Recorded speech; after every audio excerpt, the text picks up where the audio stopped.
আধার card deactivate বা নিষ্ক্রিয় করা হয়েছে বলে গত কয়েকদিন ধরে ডাকযোগে এমন চিঠি পেয়েছেন পূর্ব বর্ধমানের জামালপুর ব্লকের বহু পরিবারের বাসিন্দারা। কিন্তু সেই চিঠির বয়ানে কারণ হিসেবে যা লেখা রয়েছে তাতে মাথায় হাত পড়েছে তাদের।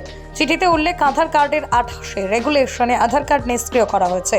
মূলত বিদেশি বলেই সন্দেহ, বাসস্থান সংক্রান্ত নথি সন্তোষজনক না হলে এই ধারায় আধার কার্ড নিষ্ক্রিয় করা হয়। চিঠি হাতে পেয়ে চরম আতঙ্কে ভুগতে শুরু করেছেন। প্রসঙ্গত উল্লেখ্য, বৃহস্পতিবারই বিধানসভায় দাঁড়িয়ে এ নিয়ে সরব হয়েছেন মুখ্যমন্ত্রী মমতা বন্দ্যোপাধ্যায়। মুখ্যমন্ত্রী মমতা বন্দ্যোপাধ্যায় আশঙ্কা প্রকাশ করে বলেন, উত্তরবঙ্গের চা বাগান শ্রমিকদের আধার কার্ড বাতিল হয়েছে। তিনি বলেছিলেন যে আমি প্রশাসনকে খোঁজ নিয়ে যথাযথ ব্যবস্থা নিতে বলেছি। সঙ্গে তিনি যোগ করেছেন, কত টাকা দিয়ে ঘুরে ঘুরে আধার কার্ড করেছে মানুষ। নির্বাচন আগেই আমি শুনলাম চা বাগানের অনেকের আধার কার্ড বাতিল হয়েছে। শুনেছি আধার কার্ড নাকি বাতিল করে দিতে বলেছে যাতে মানুষ ভোট দিতে না পারে।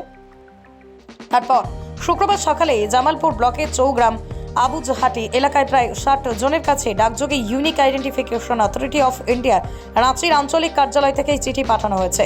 গত কয়েকদিন ধরে ব্লকের আবুজহাটি এক গ্রাম পঞ্চায়েতের জুহিহাটি গ্রামের প্রায় 50 জন এমন চিঠি পেয়েছেন। যে আধার কার্ডের লিঙ্ক হচ্ছে না, তার জন্য চিঠিটা পাঠাইছে আমাদের বাড়িতে। হ্যাঁ, সাসপেন্ড নোটিশ পাঠাইছে। তার জন্য আমরা সবাই ভয় খাচ্ছি।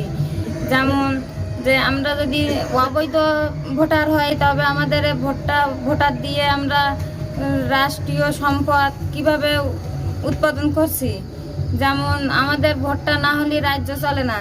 আমাদের রেশনটা 2 মাস রেশন আমি পাইনি। আমার রেশনটা 2 মাস আগেই বন্ধ হয়ে গিয়েছে। ওই হাতের লিঙ্ক পাচ্ছে না, তার জন্য আমরা খুব চিন্তিতভাবে রয়েছি। আমরা তার জন্য চাইছি আমরা যেভাবে সুস্থভাবে বাঁচতে পারবো, সফল হতে পারবো, তার জন্য আমরা মমতা ব্যানার্জির কাছে আমরা আবেদন করছি যে এইটাই যে আমাদের এইটা সম্পূর্ণ সুস্থভাবে ভালো হবে। হ্যাঁ, নাগরিকত্ব যাতে ফ্রি পাই, সেইটাই আমরা মমতা ব্যানার্জির কাছে আবেদন করছি। আমার নাম পুতুল সরকার। বলা হচ্ছে আমাদের আধার কার্ডের জন্য বাই পোস্টে চিঠি আসছে। চিঠিটা সবাই ঘরে রেখে দিচ্ছে, ভয়ে বার করছে না, ভাবছে এটা নাকি একে দেখাচ্ছে ওকে দেখাচ্ছে। জিনিসটা আস্তে আস্তে মানুষের কাছে আলোড়ন পড়ে গেছে। তখন দেখছে যে এটা সাসপেন্ড নোটিশ, তার মানে আমার কার্ডটা হয়তো অবৈধ। আমার রেশন কার্ডও আছে, ভোটার কার্ডও আছে। তাহলে আমি যেহেতু ভোট দিই, আমি যেহেতু দেশের নাগরিক, আমি যদি ভোট দিয়ে আমার আধার কার্ডটা যদি অবৈধ হয় তাহলে ভোটটাও অবৈধ। আমাদের ভোটে, লোকসভা ভোটে এমপি জিতে, আজ কেন্দ্রীয় সভা মন্ত্রিসভা গঠন হয়ে আইন পাশ হয়ে তারাই তো আজকে এই আইনটা পাশ করেছে। আমার ভোটটা, আমার আধার কার্ড যদি অবৈধ হয় তাহলে দেশের স্বরাষ্ট্রমন্ত্রী অবৈধ এবং প্রধানমন্ত্রী অবৈধ। তাই অবিলম্বে নিঃস্বার্থ নাগরিক দিতে হবে, এই কালা কানুন আইন বাতিল করতে হবে। আবুঝাটি এক গ্রাম পঞ্চায়েত, জুতিহাটি গ্রাম। এই গ্রামে মোটামুটি 50টা ব্যক্তির এসছে, আস্তে আস্তে ধীরে ধীরে আসছে। বিভিন্ন জায়গায় অনেক মানুষের এসছে, তারা মুখ খুলে বলছে না, চেপে যাচ্ছে, ভয় খাচ্ছে যে আমাদের কে বাঁচাবে। এখন আমরা চাইছি আমাদের আধার কার্ড থাক, ভোটার কার্ডই থাক, আর রেশন কার্ডই থাক। আমি এখানে আইসি আজ থেকে 10 থেকে 12 বছর। ঠিক আছে, এখানে আসার পরে আমরা গরিব মানুষ, ভোটার কার্ড আধার কার্ড, এখানে ভারতবর্ষে থাকতে হলে তো আধার কার্ড ভোটার কার্ড জরুরি। আমরা আস্তে আস্তে সেগুলো করেছি। করার পরে এখনো দেখা যাচ্ছে কি হঠাৎ করে কেন্দ্র সরকার এগুলো বন্ধ করে দিয়েছে। ঘটনাটা কিছুই আমরা বুঝতে পারছি না। আমাকে হঠাৎ করে নোটিশ দিয়ে আধার কার্ডের নোটিশ দিয়েছে। ওটা পোস্ট অফিস থেকে এসছে, ওতে লেখা আছে আধার কার্ড সাসপেন্ড, সেরকম কিছু মানে লেখা আছে। আমার বাড়িতে 16 জন নম্বর সিটি 8 জনের নামে এসছে। এটা আবুজহাটি 1, এটা জামালপুর ব্লক আবুজহাটি 1।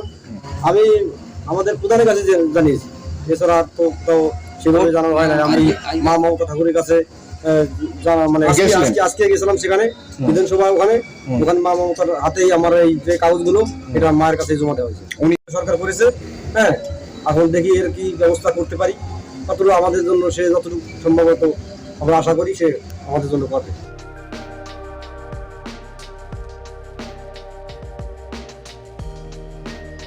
জৌগ্রামের অনেকের কাছেও এই চিঠি এসেছে। পোস্ট অফিস সূত্রে খবর, এই ধরনের কয়েকশো চিঠি এসেছে অনেকেই। নাগরিকত্ব হারানোর আতঙ্কে কাউকে বিষয়টি জানাননি। স্থানীয় বাসিন্দা প্রিয়া সরকার, পুতুল সরকার, বিপুল বিশ্বাস, লিপিকা বিশ্বাসদের দাবি, কেন এভাবে আধার কার্ড ডিঅ্যাক্টিভেট হয়েছে বুঝতে পারছি না। এমনকি তাদের রেশন, ব্যাংকের লেনদেন সহ আধার নির্ভর কাজ বন্ধ হয়ে গিয়েছে, এমনটাই জানান তারা। বিপুলের কথায়, কয়েক মাস আগেই আধারের সঙ্গে প্যান কার্ড লিঙ্ক করেছি, তখন কোনো সমস্যা হয়নি। ঠিক করে কি ঘটলো বুঝতেই পারছি না। হঠাৎ জামালপুরের বিডিও পার্থসারথীদের সাথে যোগাযোগ করা হলে তিনি জানান, ব্লক প্রশাসনের কাছে এই বিষয়ে কেউ কোনো তথ্য চায়নি, কিন্তু বুঝতে পারছেন না কেন এমনটা হয়েছে।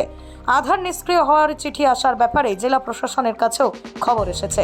Desk report, express Kolkata.